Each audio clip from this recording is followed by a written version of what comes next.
Oh, hey, hello. Welcome back to the Trading Desk. Hey, this is Joshua Thanos, that is. My name is Jason Main. That's right, and this is Watchbox. And you guys haven't seen me last week. I was out of town. Jason was here with what, CQ, right? Yeah, CQ is here. We talked about some watches, had a good time. It was seemed to be pretty well received. It's kind of a light show. Yeah. I think we're going to have something similar this week. Cool. Awesome. Well, yeah, so again, welcome back to the Trading Desk, where we say mildly offensive things to each other and about the watches you love. So let's get right back into it. Jason, wrist shot, what you got? Wrist shot. Hold on one second. No. Come on. All right. Today I am wearing my very well-worn PAM 510. Oh, hey. I had this, year and a half now? A little bit less than that. Yeah. Probably 14 months, 13 months. 510, 8-day in-house manual wind, sub-second. It's in a 44 millimeter Marina case. Got this gorgeous strap on here, which is an OEM Is that been specific discontinued strap. yet for like the 1000? It hasn't, no? but I have heard that the new 510 they're gonna change it a little bit. It'll be like a 1510? Yeah, they're gonna change the dial. So this will be a 2-year only run with the domed lume. The earlier 510s had the sandwich dials. Mm-hmm. This one has the domed lume, and then Painted dial. Yeah, and then the new one is going to have a little bit different dial. So Sweet. It's kind of cool. Yeah, nice watch. Yeah. I've worn that before. I liked it a lot. All right, great. And then, if you guys see, today is a Panerai heavy day. We did not plan this. Cool. This is my Panerai 002A, PAM 2A. And this one has a cool story. I've talked about it in the past, but it's a full polished case. This one is from 1997, 1998. I have it on a blue rubber strap, which I've really been liking. I think it's a great combination. The color rubber straps with just the regular black dial. And if you see, my dial is what they consider dirty. But mine's truly a dirty dial, not like the faux loomed or the faux tritium. Right. This is true tritium, and it doesn't glow whatsoever. I had the hands swapped out. I do have the hands at home. Yeah, and this is really kind of just my everyday wear. I love this thing. There you go. I got One of the tang buckle. One of the big differences between the faux and the stuff that's real is the faux, you get the advantage of the lume. Right. But obviously not aged specifically. No, yeah. So mine's this dial. At night you can only see the hands. But it's piece of history. It's a great watch. You can beat the living crap out of it, and I love it. I think it's roughly like a 35 to 40 hour power reserve I get on this. It's manual wind, 44 millimeter, same as yours. The hands are new though, so they're bright. So while it's just the hands, they are super bright. Yeah, exactly. So I guess you'd call this somewhat like a Frankenstein type watch, but again, this was my preference was to have some lume on the some lume. Right. And I got this hands. So, all right. So there you go. Wrist check. Let's go right into this or that. So the blue strap that you are wearing on your Panerai is no coincidence as to why we rolled into kind of what we were going to do today. So why don't you tell the guys why we picked these? So the context of these two watches here, you can see mine's a Nardin and his is a Cartier, are two brands that are somewhat undervalued or kind of hated on. Especially online. So if you go online and you start talking about Cartier or you start talking about Ulysse Nardin, you're going to get a lot of people saying negative things about those brands. And while I can understand the standpoint of some of those guys, I think some of those guys are a bit snobby because I like both these brands to a certain extent, right? Yeah. Especially Nardin, and that's why I picked it today. So today I picked a special edition. Let's see if we can get a close-up. Harrison. Zoom. Hey, there you go. So mine is called the Blue Sea. It's a Maxi Marine Diver. It's a 46 millimeter or 45.8 millimeter. It's 14.8 millimeters thick. This one is a special edition out of 999 pieces. Tim actually has a hands-on video of this model, so if you are interested to know more about it and have like an actual in-depth review of it, you can go ahead and watch that because I will not be giving you that today here. But I think it's a beautiful watch. It's a great kind of beater watch. I think the retail on this watch is about 10.8. It's an under-the-radar dive watch. It's fully vulcanized rubber, so you cannot refinish this. So if you bang this up, you made pretty much a fatal mistake with this watch. That being said, if you're somewhat careful with the watch, seeing as it's a $10,000 watch, I would hope you wouldn't beat the hell out of it. It's a functional dive watch. It has the rotating unidirectional bezel. It has a black dial with blue markers. It's also full blue lume. So if we turn down the lights, go ahead and turn off lights, guys. I'm just kidding. We can't do that here. But if we did do that, you would see blue lume on the dial, which is cool because some of the new Rolexes have that. I think this was a 2012 release, if I'm not mistaken, but I could be, as I often am. Full blue rubber bracelet. It has the little PVD elements that Nardin is famous for. It has the double side butterfly opening clasp here, the deployant clasp, and yeah. So this is this for a underappreciated, often hated on, cool dive watch. All right. So you guys can vote in the there's a link just below the video that you're watching right now. You can go ahead and vote for Josh, as I have already done. Well, since Josh has used the entire allotted time for the this or that on his I think he's going to win the poll. So I'm going to go ahead and make up for that by I brought a watch. That's it. And no, just so here's a close up. So yeah, one of the things with the this or that was just basically watches that get a lot of flack from some guys who are a little slobbier than they probably should be. Cartier's been around forever. You guys know this watch. This is the Calibre Diver with the ceramic bezel in my favorite variation in the blue on blue. So even if Josh's watch wasn't blue, I would have picked this in this colorway. Just awesome watch. 42 millimeters, sits really well with the lugs there. Sits flat.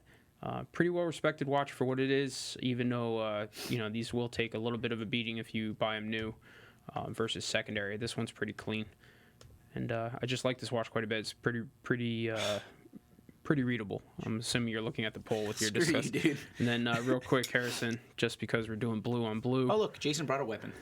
Josh loves to call them weapons. Blue on blue. Look at that. So, look, a blue weapon and a blue watch.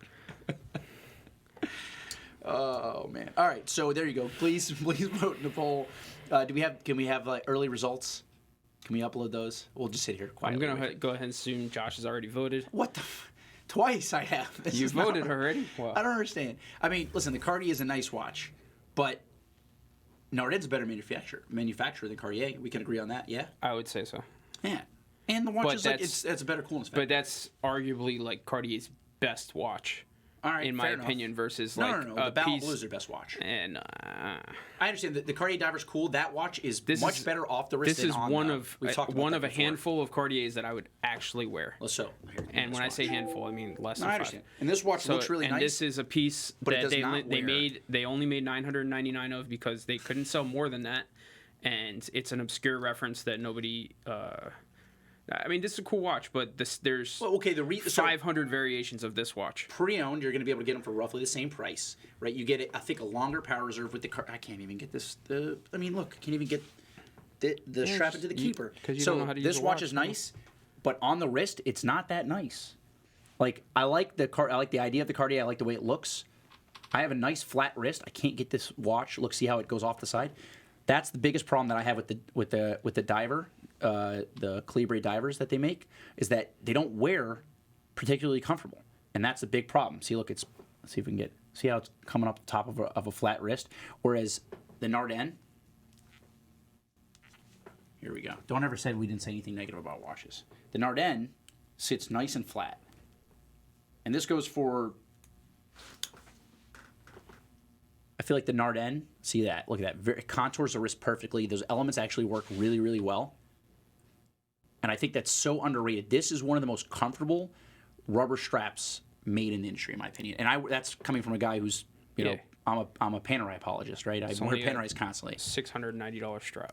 Okay, it's not cheap, right? But neither is this hobby. So, but again, see, wearability alone, you got to pick the Nardin, in my opinion. All right, and just. It's a good thing it's an opinion, folks. All right. Whatever, man. All right, so guys, keep voting. We'll try to come back and check on that again. We'll try not to forget to announce the winner at the end, which will hopefully be me. Alrighty, so next part of the show, which is normal, we have our market analysis, which today is really going to be more of just a conversation about something that comes up all the time in our office, and that's watches, and this is conversations that I have with my clients all the time. I know you have the same, and what the difference is and what matters most, right? So we talk about watches that hold value, right? We're going to say, what does that mean? Does this watch hold value? Well, there's a definition of that, right? There's also watches that are a value play. That's a term we like to use a lot, right? So those are on opposite sides of the spectrum. And what does that mean? And when you're going to collect, and we're talking about pre-owned watches here today. So when you're going to collect, are you looking for watches that hold value or watches that are a value play? All right. So what does that mean when a watch holds value? Jason, do you know what we're talking about? I do. So, all right, you want to say it or you want me to? No, you could. All right. So basically, this in certain segments of this show throughout the last couple of weeks, we've talked about these things here and there for, let's say, 3-4 minutes at a time. When we're talking about a specific watch, we're talking about, like, this is a good value proposition, or this is right, a value this is play, a piece that's going to prop. hold versus something that's more of a value proposition. This is holding value, and this one you're getting a lot for your money. We've talked about that for 4 minutes at a time when we're talking about a specific watch. We haven't done quite a full segment on it, but basically the two main things. And Josh mentioned that we have these conversations a lot with clients, but we also have this conversation with a lot of the sales guys in the office. Mm-hmm. So just kind of get an idea for what the market is currently and what pieces are hot. Right. But basically, one is going to be something that you can put your money into now, and you're relatively safe, right? So the market's pretty much set on the watch. You're maintaining a steady, baseline, and you're going to hold,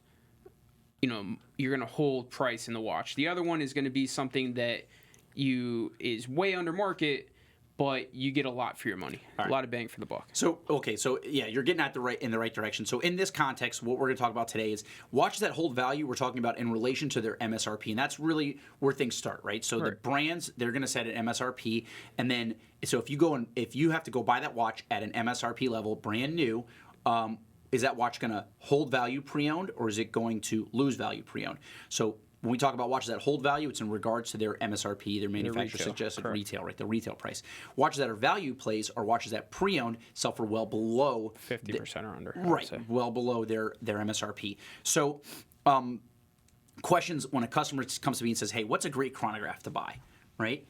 So, first, number one is always, what do you like? Okay, but they say, "I like everything." Okay, fantastic. So then, at that point, we're talking about price points, and then we're talking about value retention. Is that important to you when you're buying a pre-owned watch? Right. So some chronographs that hold value in regards to their MSRP, and listen, this really should be a no-brainer, but we can talk about it. It's going to be, say, like a stainless steel Daytona. Right now, the retail price on that is what, $12,400? Yes. Okay. If you're buying that watch pre-owned, used, how much are you paying, Jay? $20,000. Right. So you're paying $18,000 to $20,000 depending on age, condition, and dial color for a steel chronograph from Rolex. Okay, so that watch is going to sell almost double the original retail. So that's a watch that holds value. Sure. If you buy it pre-owned, is that a value play though? No. That's not a value play. So now you're paying $20,000 for a stainless steel Rolex chronograph. Exactly. Right. So that's the difference that we're talking about here. Right. There's a handful of watches, that could be examples of both. Mm-hmm. Right. So obviously that watch. Silver Snoopy, AP chronographs. Mm-hmm. There's watches right now that sell over retail, where if you buy the watch at retail, you're safe and you're holding value. Mm-hmm. And if you're chasing the secondary market and you're willing to pay secondary pricing, then you're going to take a bath. Right. So it's not. So even though the watches hold a tremendous amount of value today, they might not be a great value for your money. Right. So on the flip side of that, some chronographs that don't hold a lot of value but are a value play would be something like a Brigade Type 20, right? Sure. Or Type 22, or now they're on the Type 22. So a fantastic manufacturer, well-made watch, and you're going to buy it pre-owned well below the MSRP. Another one, Vacheron. So the second gen Vacheron Overseas Chrono is a tremendous value play. So if you have $20,000 to spend, you can go buy yourself a Daytona, a white dial Daytona, ceramic Daytona, right? Or you could buy yourself a white dial Overseas Chrono, and then have another $8,000 or $10,000 left in your pocket. So that shows the difference. Sure. So what are other, say, stainless chronos that you would say are value plays? So if guys are thinking to themselves, well, you know what, I want to get a good value for my money, right? Accessible watches that are value play in a steel chrono. Right? For me, I mean, first thing that comes to mind, you got to say the regular Speedmaster 005 is probably the best hands down the best bang for the buck, what you're Sure. going to put money in and get money out, because you can own that watch for a couple years, trade out of it for pretty much what you put into it. Yeah. And it's a manual wind, 42 millimeters. You know, if you get the 006, it's sapphire. Obviously the 05 is sandwich, yeah. Hesalite, but either watch is cool, with the Hesalite being a little more traditional. But for, you know, let's call it $3,000 or sub $3,000. Well, it's a 5250 retail, right, but so the you're watch- not gonna pay full retail for them if you buy them pre-owned. But also, so what you're saying, and actually makes a lot of sense, is that if you buy somewhat lower dollar in regards, like in relation to what, you know, the full market, right? So you can spend $10,000. It might not be super easy to get out of a $10,000 watch privately and get all your money, get full market. But a Speedmaster, those sell constantly. You can sell it on eBay, Right. you can sell it on a forum, you can sell it on Craigslist. Relatively easy with a low amount of risk. So that is a fantastic a fantastic value play that you don't have to sell them to somebody like us, right? Because there's not it's going to be constant demand for the piece. constant demand for it. There's a lot of people who can afford it, right? So that's a fantastic steel chronograph that you can buy, wear for a while, and get out for roughly what you paid for if you buy it pre-owned, right? If you buy it right and you sell it right, you can wear it for 2 years. So that's the essentially, and perfect take, example of a value $500 play. loss. Right, exactly. Whereas even if you buy, say for example, say I'm telling you that the Vacheron Overseas Chrono is a value play. If you don't have the means or the time or the experience to sell a $10,000 watch in a safe manner, you're going to have to sell it to somebody like us, and there's profit involved. So you're going to lose, 10, 15, 20% depending on the situation, right? No matter what. Sure. So obviously buying it pre-owned, you mitigate that, because if you were to buy that watch brand new at a $19,000 retail and then have to sell it at a 20% below or 15% below the current pre-owned market, then you're taking what they would call a bath, right? It's a nightmare for you. So these are things to take into account. What about what's another popular watch, like a category that we could talk about, different value plays? I mean, dive watches got to be one of the biggest, right? That's easy, right? So now you're talking about AP and Rolex are the two. What's that? I was going to show my sub, but I'm not wearing my sub No, today. yeah, exactly. So, but AP and Rolex are the two brands of watches that make watches that hold value in regards to their original retail price. Does that mean that they're going to be a value play, or you're getting a lot for your money? You're paying a lot of money. You're paying close to that MSRP for something. Rolex probably it's a better bet, because there's still, even right now when the market is so high, you're still getting a good watch for somewhat reasonable price, the MSRP. Right.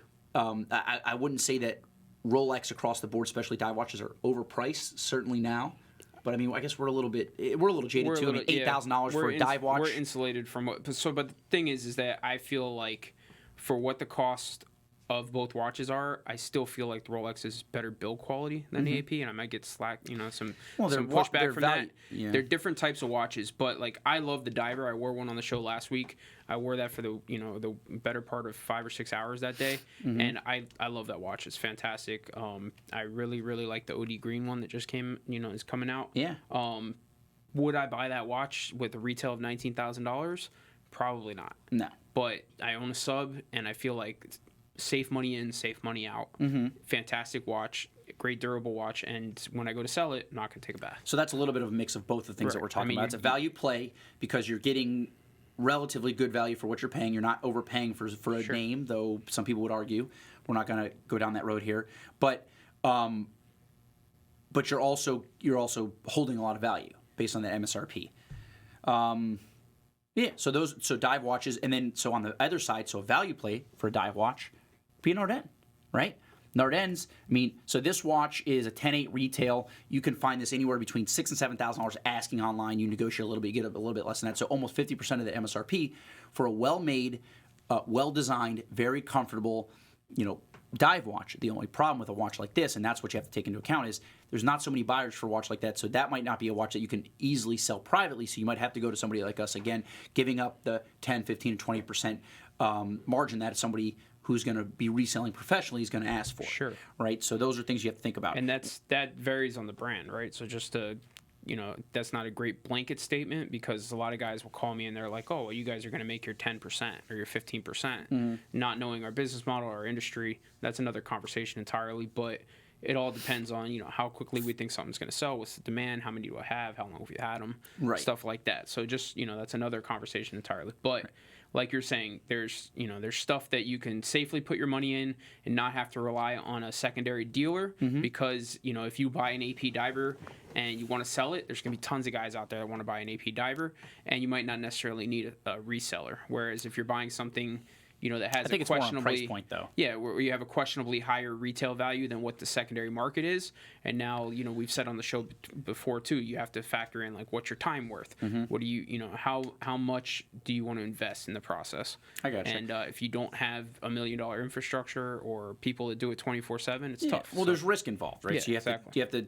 you have to take into account what your time is worth and also any type of risk. Exactly. We have a question here, Anthony R. And I usually don't like to answer these questions, but I will. He's asking, what's a good price on an AP diver pre-owned? Depends on which model you're talking about, the open case back or closed, but you can find those pretty easily in the mid-teens now. Yeah. It's a $19.99 in retail. It's one of the APs, so all the Royal Oaks seem to be selling pre-owned at or above list price. Especially steel. Right. Yeah, I mean. Well, that's it. Sorry. When I always reference steel. Yeah. I don't ever really take precious metal into account.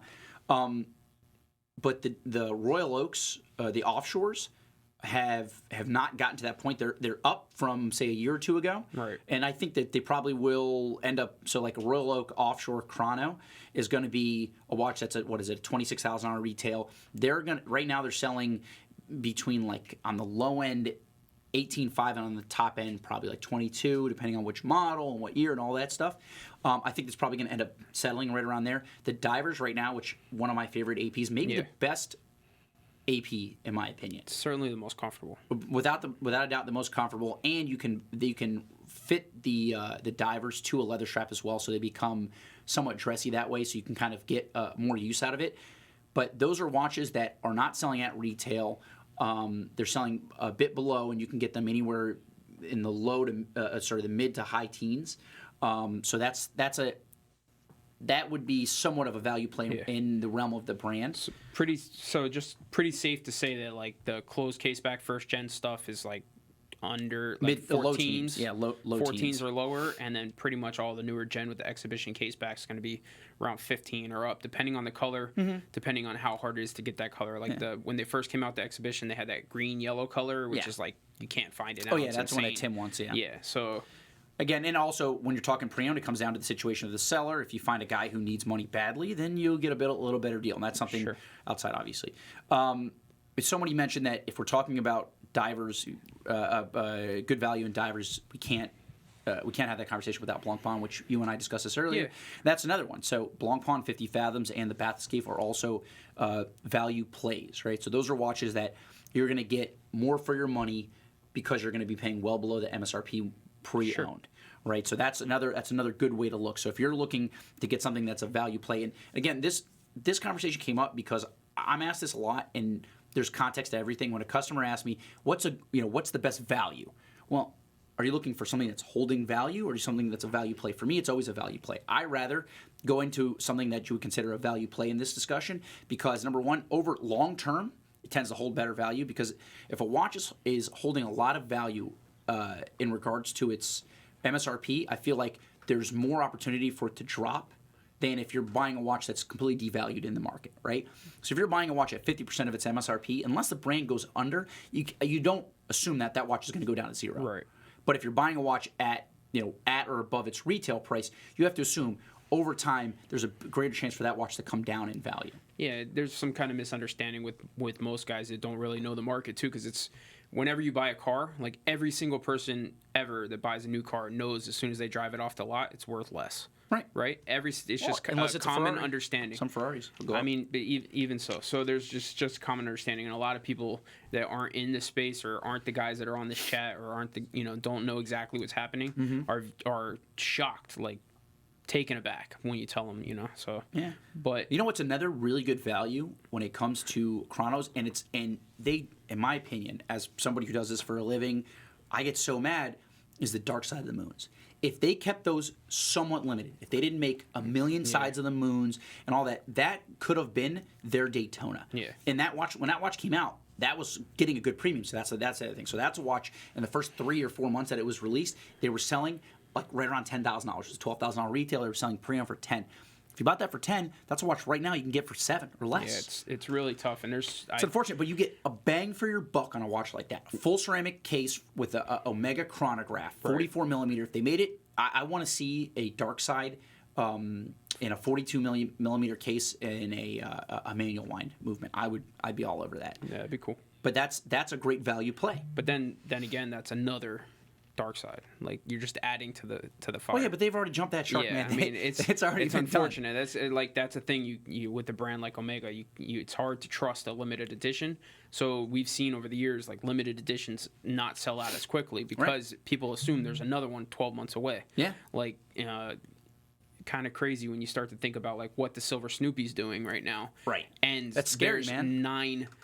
9,000 different Speedmaster limited editions out there, but that's the one that happens to catch a niche. So you got to think like, okay, well, Omega takes reference, and they say, all right, we should do another Snoopy, and we come out with 6. we come out with the gold Snoopy, and then all of a sudden your watch drops. So it's just you got to, how much do you like the watch? Well, the way I like to look at it is if I had to put my last dollar in a watch that I knew I had, like that was my last dollar. Would you put $24,000 or $25,000 more than $20,000 into a Silver Snoopy? No, man, that's scary. Yeah, but if you have to have the watch in watches, well, no, but I mean, whenever we're having this conversation in the so we find a watch that's highly speculative, right? If I got to put my last dollar into it, I'm going low, man. I'm going low. So like off brands, right? So that's how you get those value plays. So we had a conversation in the office about Beauvais. They make cool watches, very small brand, not a big market, and and there was a bit of an argument in the office about, because we did well with some Beauvais in the past, and I said, listen, man, we did well with those Beauvais in the past. I think we did good with those because we got somewhat lucky. We found the guys, who were looking for those watches. We sell them relatively quick. If I got to put my last dollar into Beauvais, I am going low. Yeah, I'm going low, and like offensively low. Right, and that's but. Again, guys who are buying Beauvais new tend not to be traders of watches. That's why you buy them pre-owned. You get a great value. You get a good movement. You get an interesting case shape, something off the beaten path, and you're spending a fraction. You're spending probably 40% or less of the original retail value of that watch. Yeah. Got a question here from Mike K. Mm-hmm. Josh and Jason, what is your biggest buying mistake for your collection, your personal collection? You go first, because I don't have too many mistakes. Yeah, everything I do is a mistake. I got to say, I honestly don't know that I have a true, oh man, that was a really bad mistake. Yeah. Fortunate enough to have done this for a very long time, so, kind of knowing how to buy and knowing how to sell. I would say the watch that I will give you, even though I like the watch and I ended up selling it, the watch I took the biggest loss on was probably a IWC Mark 18. You bought an IWC? I bought one off of someone who needed money. You thought you were taking advantage. This was when I was still at Tourneau. It was an okay watch. I wore it for maybe 6 months. Decided I really didn't like the watch. It was a little too simple for me, and I may have lost. I don't want to offend anybody. I may have lost $500 to own the watch for 6 months. So you did all right. Yeah, I mean, not a horrible mistake, but I don't probably think I've made money on any of my personal watches. I owned a Breitling for 11 years, and I made money when I sold it. Yeah, but it's the first time in history anybody's ever done that with that brand besides Breitling themselves. But there's watches that I haven't really taken a loss on. I've bought and sold Seikos, for a long time. But I would say about $500 is probably my biggest mistake. All right, so my biggest mistake, if you had to ask me, what would be my biggest mistake? If we get a close up on my face here, I own a Perle. I love that watch, but I don't know. I don't really. The hypnotizer, dude. So Thumper JDM is asking me, tell me, saying, don't tell us you bought the Romain Jerome Pac-Man watch. I would love to buy that watch, not for the $12,000. You would buy the Pikachu. Oh, I would love the Pikachu. That would be cool, man. Josh is of that generation. Oh, bro. So talk about value plays. Do me a favor, guys. When we're done with the show, go on eBay and search Romain Jerome. Cool watches. You can get them cheap, pre-owned. That's if you start drinking and you got a few $1,000s in your pocket that you want to get rid of that are gone after you spend it. Romain Jerome, go for it. Cool watches though, super funky. I mean, don't do that. There's a brand that's pretty synonymous with wasting money. $500 to $1,000. Starts with the big I, has some wings on it, and that's probably about the same quality. So. Oh, Invicta. Oh, you're talking about Invicta. Yeah, no, don't buy Invicta watches, please. Yeah. Oh God, that was a bad one. I've had somebody call in and said they had 40 Invicta watches and they wanted to trade it into like a good real watch. Wanted to buy a Rolex, and I said, well, the well, thing I'll is, take all 40 of those and the full asking price of our Rolex for. well, the problem with Invicta, and my father has Invictas, right? And I've tried. The watches themselves are fine. We're talking about the value. But my dad likes watches. But my dad will say like, "Oh, my dream watch is, and I'll make a Seamaster 300, right? Not even like the newest one, like the older one. All that money over and over but again. he's happy to spend $500-600 a pop on these watches, and I'm like, you realize if you didn't have 5 of those, you could have your watch that you call your dream watch, but there's something about like I think the hoarding aspect or like the collector aspect that they want to have all the different. The problem is that all of those watches are worth $50 a pop. Yeah. I mean, and it's unfortunate. Well, you had an experience with. Can you talk about that or no? I don't know if we Why should. not? So, yeah. I You don't know want to if we say should it? Talk about that. All right. Somebody told him that it's somebody. It makes more sense for them to find new customers than to service any of their watches, so they don't stock any parts. So that's kind of Invicta. But here's the deal: I can't talk crap on anybody about bad watches. I own Perle, I own Anonymous, I own a Badat. All right, but those are infinitely better watches than Invicta. No, they're not. First of all, they're all unsaleable. Those in terms I mean, of a resale value, all 3 of those watches are completely unsaleable. If you And put in those, fact, I tried to sell my Badat $7,800 retail. Yeah. I tried to get a $300 offer for my Badat. The guy laughed at me. So no. If you put all 4 of those watches on the table, the Invicta's the only one left. All right, fair enough. But so here's the deal. Invictas, I wouldn't buy them. I don't want anybody spending, especially $500 when if you buy 4 Invictas for $500, now that's $2,000 you could have spent on a real watch. And I have to say, my rabbi who officiated my wedding I don't know if he still has, but had a ton of Invictas, and I saw those, and I was just thinking to myself, dude, that's a lot of money wasted. But he loves them, so it's not really wasted. So because in the end, he doesn't need the money. It's not like he bought them to resale. See, because our mentality, unfortunately, is always whenever we see a watch that's not worth a lot of money, we're like, oh, somebody made a mistake. But in reality, he spent $500 and he loves that thing like it's his child. So he did a good job. Yeah, I mean the thing with the guys that buy 40 Invictas or 50 Invictas, and they're like, well, I've never had a problem. I've never had a problem with one. Good. But that's because they wore the watch once each. Okay. If I have 200 pairs of shoes, they're all going to look great. Put it this way, because we talked about this before, and we got to wrap up the show in a minute. But value retention for watches is predicated almost exclusively on distribution through retail. If you could walk into a store and they tell you that it's a 99% off the original retail, which I've been told. I've been told that at the Invicta store in Boca Raton at the in the Town Square Mall, Town Center Mall. You better know that watch is holding zero freaking value. So it was a $5,000 retail. I can buy it for 99% off today. Well, yeah, the retail prices are just made up. Right. They pull them out of the air. Right, exactly. But listen, Swiss. There's a lot of Swiss brands that do the same thing. Real quick, Thumper. We're slamming on Invicta today. Thumper JDM. Friends don't let friends buy Invicta. I like that. That's good. Followed by shortly thereafter. Yes, by I did say Case. Anonymous. And I love my Anonymous. All right, so we're going to wrap up the show. Did you guys happen to, in the chat box, did you guys see the link for the giveaway watch that we're doing, the Breitling? Oh, yeah. We're giving away a Breitling, guys. Also, that's worth exactly what you'd be paying for. No, I'm just kidding. Yeah, no, I mean, listen, that's actually a cool extreme watch. Value proposition when you get it for free. Well, that's a cool watch. That's the Bright Light.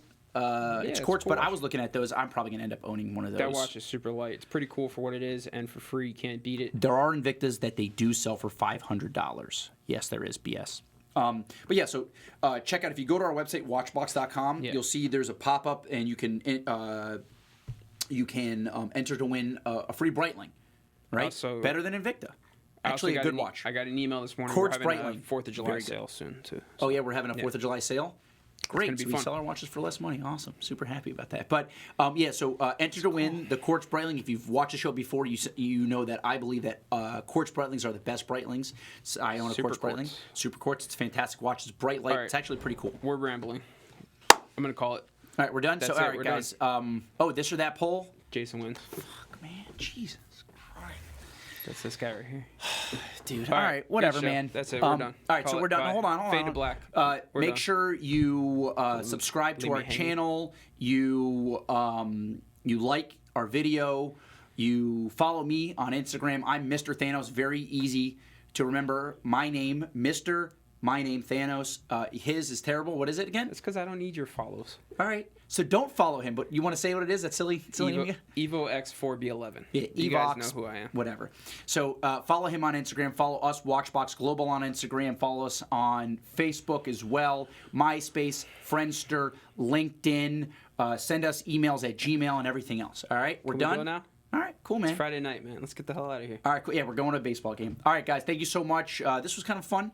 I will see you next week. Jason's going to be on a vacation. He might. Are you buying weapons again or no? I'm in Florida. Okay. Sun trees All right. and We'll be back sand. with a special guest, actually extremely knowledgeable gentleman from our office. You guys have seen him before. You'll like him when he comes back on the video next time. All right, peace. See you guys. Audio.